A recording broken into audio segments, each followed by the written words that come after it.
네, 저는 이번 포럼의 발제를 맡은 숭실대학교 유효상 교수라고 합니다. 오늘 그 발제 제목은요, 주주가치, 기업 가치 제고를 위한 주주 제안이 되겠는데요. 사실 제목 자체가 주주가치, 기업 가치 제고 이렇게 되어 있는데 순서가 좀 바뀌어야 되겠죠. 일단은 기업의 가치를 맥시마이즈하고 그 맥시마이즈된 기업 가치 내에서 주주의 가치를 또다시 어떻게 높일 것인지에 대한 아이디어를 오늘 모아보는 시간이 되었으면 좋겠습니다. 그래서 오늘 그 말씀드릴 커다란 그 소제목 중에서 주주가치 및 기업가치 제고에 대한 이슈하고요. 수탁자 책임 활동, 주주관여 활동이 최근에 어떻게 변화가 되고 있는지, 주주가치, 기업가치 제고를 위한 주주 제안에 대한 여건이나 현재 상황은 어떤지를 정리해 보도록 하겠습니다. 먼저 그 전 세계에서 가장 활발하게 주주 제한이라든가 이런 그 행동주의자들이 활동을 활발하게 하고 있으면서 가장 그 성과들을 잘 내고 있는 미국 사례를 보면 가장 최근 기사를 하나 제가 캡처를 했는데요. 엑슨 모빌에 대해서 엔진 넘버원이라는 그 행동주의 펀드가 주주 제안을 했는데 잘 아시는 대로 엑슨모빌은 10년 전만 하더라도 전 세계 시가총액 1등 기업이었는데 지금은 수십위권으로 밀려나서 부진을 면치 못하고 있고요. 여러 가지 이유가 있지만 요새같이 탄소 제로라든가 이런 ESG 경영이 많이 활성화되고 있는 상태에서 돌파구를 찾지 못하고 있는데 엔진 넘버원이라는 행동주의 펀드가 주주 제안을 통해서 석유 사업 비중을 좀 줄여야 되겠다. 재생에너지 전문가를 C-레벨 임원으로 영입을 좀 해라. 그리고 ESG를 잘하고 있는지 우리가 조금 더 감시를 강화하도록 하겠다. 뭐 여러 가지 제안을 했는데요. 그 결과가 지금 보시는 대로 오른쪽 그림에 있는 대로 엑슨모빌 주가가 별로 좋지 않았어요. 그 작년 11월까지 별로 좋지 않았는데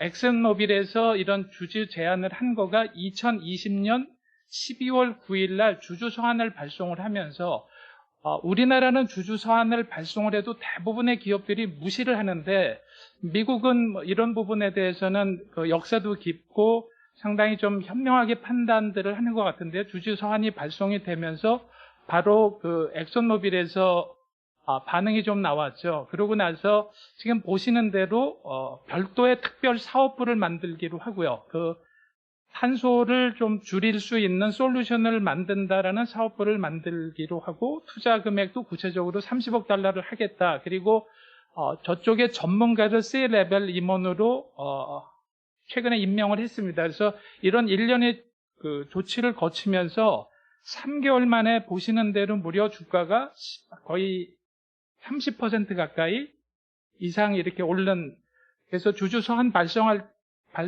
때 42.80 US 달러에서 56.52까지 올라갔으니까 꽤 그 좋은 결과를 내고 있다라고 생각이 되고요.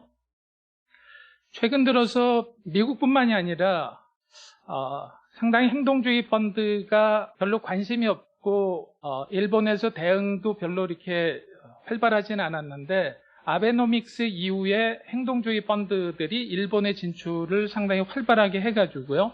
일본은 저성장 늪에 빠져서 지금 20년, 30년째 허우적거리고 있는데 성장 동력도 잃어버린 것 같다. 또한 성장 동력이 없고 저성장 늪에 빠져 있는데 현금들은 많이 갖고 있어서 도대체 그 탈출구를 찾지 못하고 있는 이런 상황에 글로벌 행동주의 펀드들이 들어가서 상당히 여러 군데에다가 주주 제안을 하면서 그 가시적인 성과들을 많이 내기 시작했고요. 그래서 최근에는 소프트뱅크라는 글로벌 컴퍼니에도 엘리엇이 들어가서 주주 제안을 했는데 소프트뱅크도 상당히 긍정적으로 받아들였고요. 오아시스라는 데서 도쿄돔, 우리한테도 많이 알려져 있는 도쿄돔을 운영하는 거를 조금 더 효율적으로 해봐라 이런 주주 제안을 해서 사람들한테 저 신선한 충격을 주기도 했고요.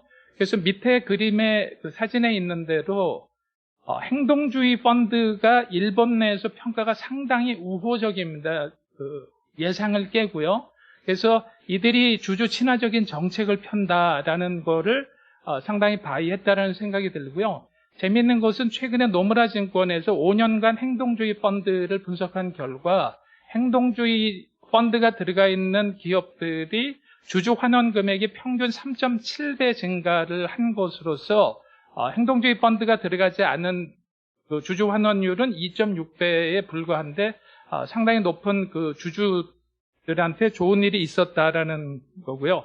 구체적으로 일본에서 최고의 성공 사례를 꼽으라 그러면 닌텐도가 그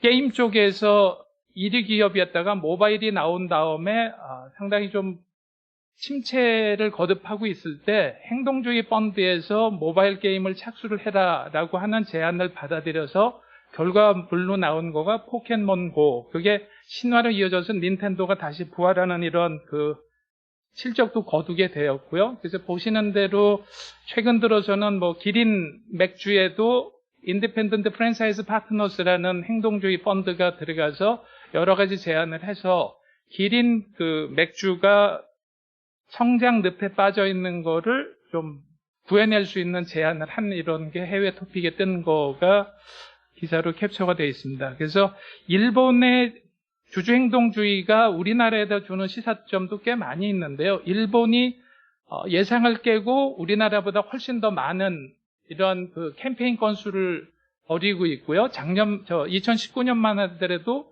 75건, 그다음에 아베노믹스 이후에는 상당히 좀 활발하고 글로벌에서도 많이 이쪽에 관여를 하면서 성과를 내고 일본에서도 조금 전에 말씀드린 대로 상당히 긍정적으로 받아들이면서 기업의 거버넌스라든가 이런 부분에도 변화가 많이 생기고 기관 투자자들도 인게이지먼트 하는 것들이 늘어나기 시작을 했습니다. 그래서 주주 행동주의자들이 일본에서 활동을 많이 하면서 단기적인 성과로 단순히 기업의 그 주가만 올려서 헤지펀드 같이 수익을 치고 빠지는 전략이 아니라 기업 가치를 중장기적으로 향상을 시키겠다. 그래서 이런 것들에 대한 동조를 많이 얻고 있는 이런 상황인데, 이런 부분에서는 전 세계에서 저런 얘기를 하시는 분들도 많이 있습니다. ESG에서 대한민국의 대기업은 G가 없는 것 같다. 아예 빠져 있는 것 같다.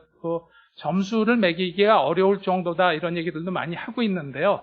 그런 차원에서 보면 우리나라에도 이제는 이러한 그 주주들하고 같이 상생할 수 있는 부분들을 많이 찾아야 된다는 차원에서 쉐어홀더 인게이지먼트, 주주 관여 이렇게 했는데, 저는 주주의 참여라고 좀 저걸 얘기를 하고 싶은데요. 주주 참여가 앞으로 계속 확산됐으면 좋겠다라는 생각이 들고요.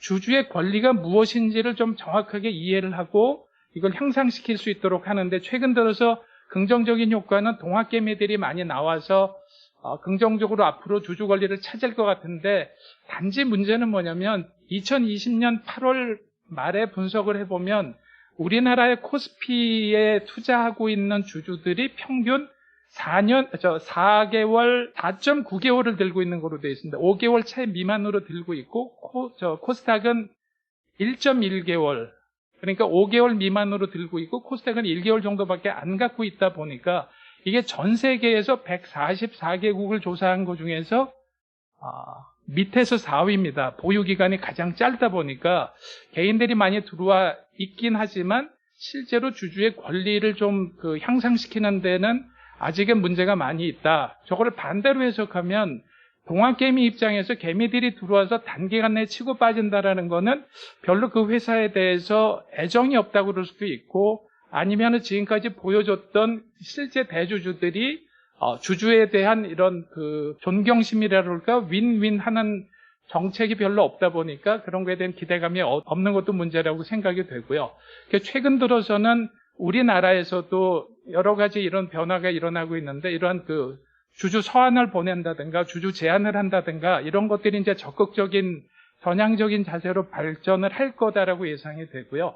좀 더 주주 친화적인 정책을 써야 되고, 지배구조 이슈에 있어서도 저런 새로운 변화가 있어야 되지 않겠느냐 이런 생각이 들고요. 우리가 상당히 부러워하는 것 중에서 워런 버핏의 벅스 해서웨이가 주총을 한 5일간 하면서 주주들하고 소통을 엄청나게 열심히들 한다고 그러는데, 우리는 조금 전에 이복실 회장님도 말씀을 하셨지만 주총 시즌이 왔는데 슈퍼 주총데이라는 코미디 같은 이런 말이 있을 정도로 모든 회사들이 무슨 죄가 진 것도 아닌데 같은 날 같은 시간에 해가지고 빨리빨리 끝내려고 하는데 이런 부분이 많이 벗어나야 될 거다라고 생각이 되고요. 그리고 무엇보다도 그 기업을 책임지고 있는 이사들이 스스로 준법 활동이라든가 이런 그 감수성이 조금 그 제고가 되면 좋겠다라는 생각이 듭니다. 그래서 그 오늘 아침 기사인데요.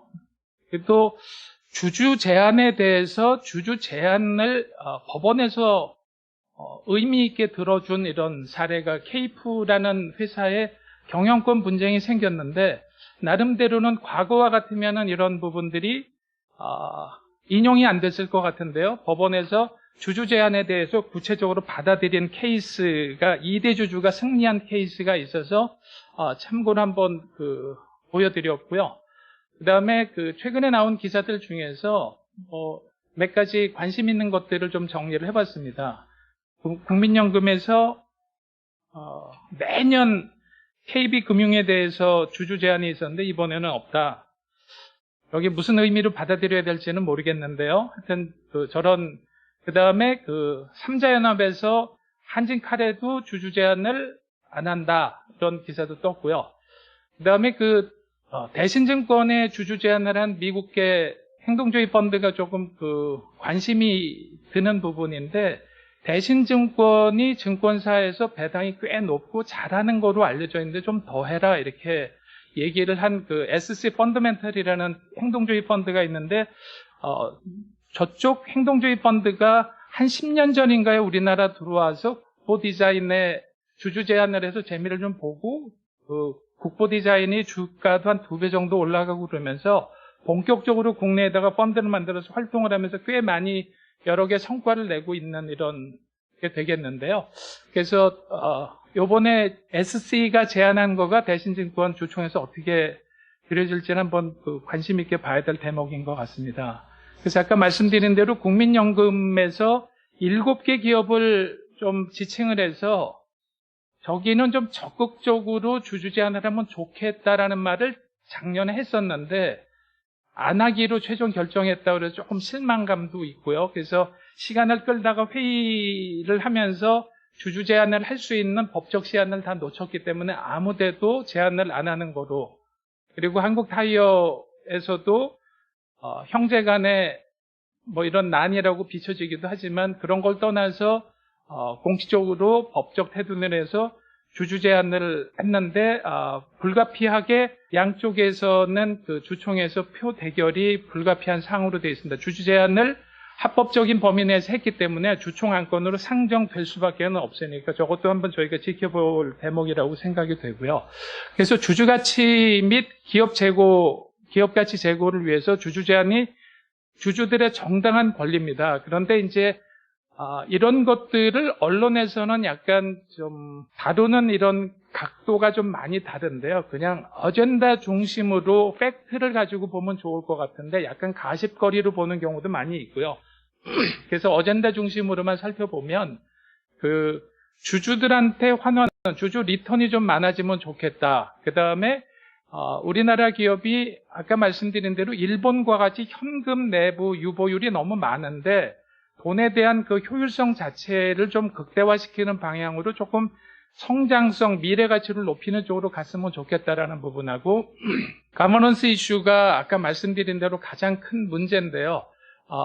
2020년도에 보니까 우리나라 55개 총수가 있는 집단의 총수 및 일가의 전체 지분율이 3.6%밖에 안 되는 거로 되어 있습니다. 그런데 그것도 2018년도에 4%, 2019년도에 3.9%에서 점점 줄고 있고 그러다 보니까 총수 지분이 작다 보니까 저런 준법 경영이라든가 이런 주주 환원 정책보다는 편법과 불법으로 2세, 3세한테 경영권을 어떻게 넘길 것인지에 따라서 문제를 좀 많이 일으키고 있는 이런 부분이 있어서 저런 가버넌스 이슈에 대해서도 좀 저희가 깊게 살펴봐야 될 것 같고요. 무엇보다도 기업이 장기적으로 서스테인하면서 계속 성장할 수 있는 이런 토대를 만들기 위한 어젠다들을 많이 다뤘으면 좋겠다는 생각이 듭니다.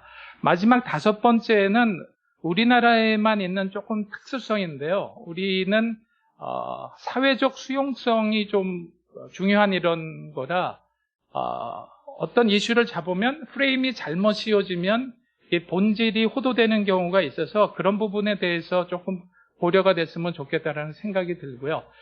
최근에 국민연금이 이제 가장 중요한 이제 수탁자 책임 활동에서 가장 대표적으로 중요한 위치에 있는데 점점 아까 유영재 대표님도 말씀하신 대로 국민연금도 스튜어디십 코드를 도입한 것은 물론이고 이런 또 주주 활동에 대한 구체적인 가이드라인도 제정을 하면서 점점 그 기본적인 패시브한 주주권 행사에서 의미 있는 책임 투자 쪽으로 활동을 많이 옮겨 가려고는 하고 있으나 지금까지는 분위기는 그렇게 감지가 되고 있는데 아직은 좀 상당히 갈 길이 멀다라는 생각이 들고요. 그래서 가장 세계적으로 잘하고 있다라는 노르웨이 같은 데서 보면 노르웨이 국부펀드나 노르웨이 펀드에서는 수익률이 아무리 높더라도 사회적으로 문제가 되는 기업들에는 절대로 투자를 하지 않는다 해서 블랙리스트를 만들어서 관리하는 이런 것들을 저희가 본받아야 되겠다라는 생각도 좀 들고요.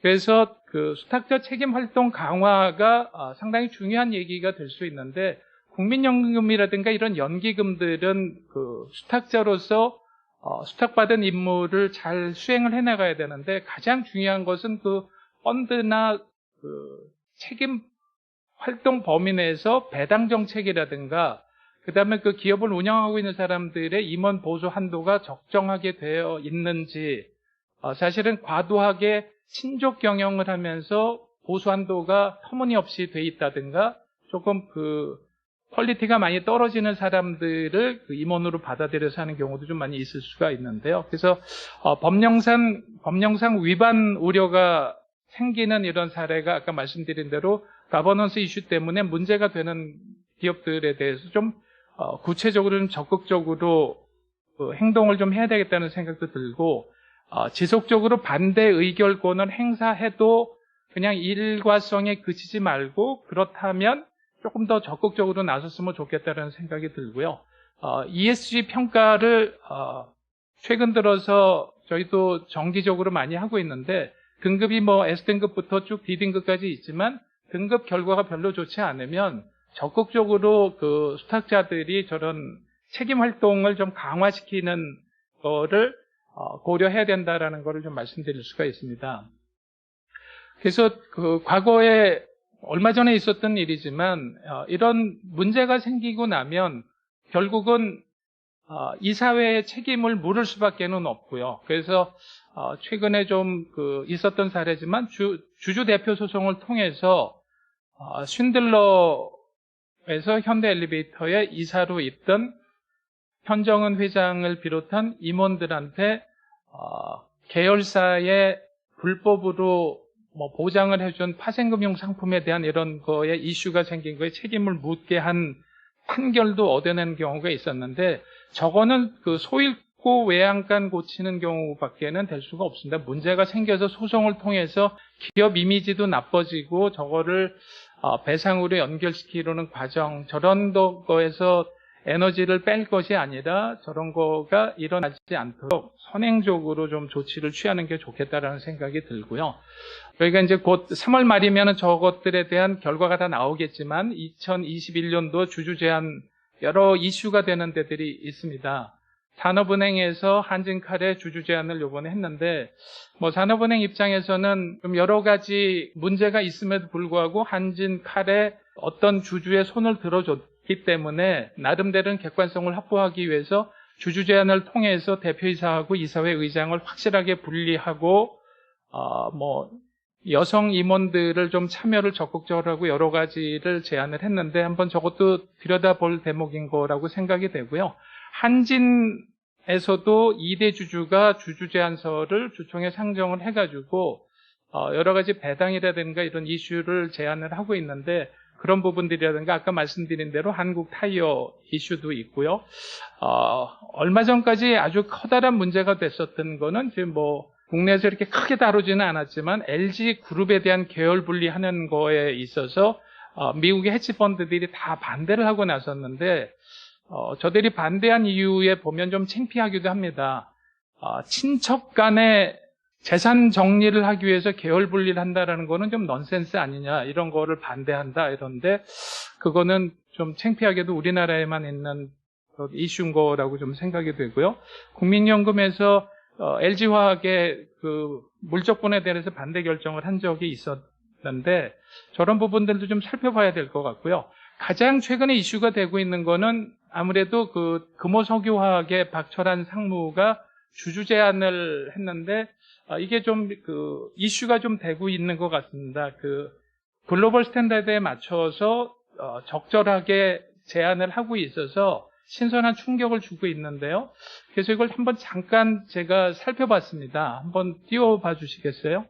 저렇게 그 사이트를 만들어 가지고요. 그 박철환입니다. 네, 한번 본인의 커리어가 어떻고 누구다라는 것들을 쭉 해서 객관적으로 투명하게 하려고 노력을 했고요. 두 번째, 입장문을 냈는데 왜 이런 입장문을 내게 됐는지에 대해서 입장문 전체를 공개를 해놨습니다. 누구나 볼 수 있게끔 해서 밑으로 좀 내려봐 주실래요? 쭉 입장문에 대한 부분들을 냈는데, 저거는 거버넌스나 이런 그 주주제안에 대해서 관심이 있으신 분들은 좀 참고할 만한 이런 자료라고 생각이 되고요.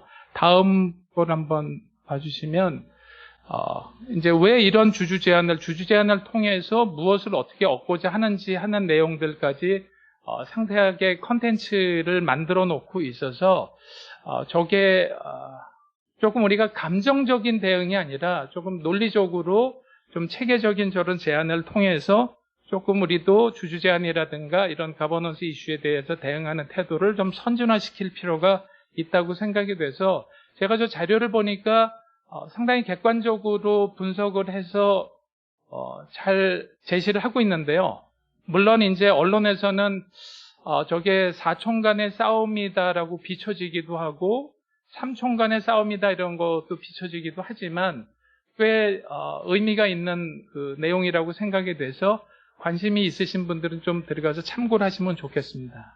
그래서 그러면 금호석유화학에서 뭐가 이렇게 문제가 돼서 저런 거를 했을까 이렇게 봤는데, 그 지배구조 보고서에 보면은 금호석유화학도 상당히 서류상으로는 잘 만들어져 있습니다. 주주의 권리해서 세부 원칙까지 잘 정리가 되어 있고요.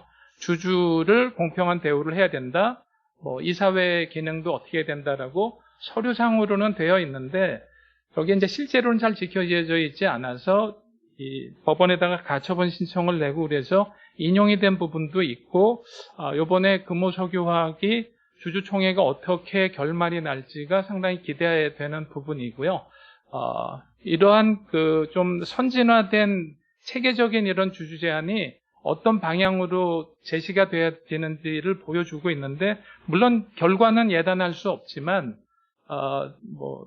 좀 반향을 일으키고 있는 것은 사실인 것 같습니다. 그리고 지금 세계적인 의결권 자문 기구들이 하는 역할들도 어떤 이슈에 대해서 나름대로 목소리들을 잘 내고 있다라는 거를 보여주고 있고요. 그래서 오늘은 여기 전문가들을 모시고 그 주주가치, 기업 가치 제고를 위한 토론을 하는데, 제가 기본적인 그 화두는 던졌고요. 이런 부분들이 좀 얘기가 됐으면 좋겠습니다. 오늘 그 용어가 주는 이런 그 약간 왜곡 현상이 좀 생길 수도 있고요. 지배구조 그러면은 뭔가 아까 말씀드린 대로 우리나라에 총수가 있는 그 재벌 기업들의 지배구조를 보면 3.6%밖에는 총수 일가가 갖고 있지 않은데, 지배구조 그러면은 우리가 그냥 부르는 대로 오너, 총수 이러는 대로 마치 그들이 상당 부분을 다 가지고 이렇게 하는 그런 그 지배구조라는 말에서 주는 뉘앙스 때문에 그냥 가버넌스라는 말로 약간 그 뉘앙스가 퇴색이 선입견이 생기지 않게 하는 게 어떤가 하는 생각도 들고요. 상장사 그러면 단지 그냥 주식을 시장에서 팔고 있는 회사다 이런 게 아니라, 저거를 공개회사나 퍼블릭 컴퍼니라고 영어로도 부르고 있지만, 뭔가 좀 그 공공성이라든가 사회적 책임의식을 갖게 하는 용어로 조금 좀 순화시켜보면 어떤가 하는 생각이 들고요. 주주 행동주의 그러니까 뭔가 좀 과격하다는 느낌도 들고 그래서 저런 거를 주주 참여 운동이라든지 이러한 그 관련된 여러 가지 용어들을 바꿔보면 어떤가 하는 생각이 들고요. 감사위원회 운영 가이드에서 핵심 취지를 벗어난 얘기들을 꼭 꽤 많이 하고 그러는데 감사의 독립성 그 보장을 위한 조건들이 어떤 것들이 있을까에 대해서도 아까 말씀드린 대로 최근에 그 경영권 분쟁이 생긴 데에서도 그 주주 제안을 인용한 것도 감사에 대한 독립성 이슈가 있었는데요. 저런 것들도 어떤 게 있는지, 그 다음에 주주 참여의 그 긍정적 학습 사례 효과 이렇게 말씀을 드렸는데 아까 오래된 일이지만 그 국보 디자인이 과거에 상당히 좀 성공한 사례라고 볼 수가 있고 지금 금호석유학에서 보여지고 있는 좀 구체적으로 어떤 그 방향성을 제시하는 긍정적으로 주주 제안이라든가 이런 활동을 이렇게 가면 좋겠다라는 거를 잘 보여주고 있으니까 저런 사례들이 어떤 게 있는지를 좀 더 살펴봤으면 좋겠다라는 생각이 들고요. 국민연금이 나름대로는 그 수탁자 책임 현실적 강화 방안을 만들고는 있지만 과연 어떤 쪽으로 나가야 되는지에 대해서도 좀 더 고민을 해봐야 될 거다라는 생각이 들고요.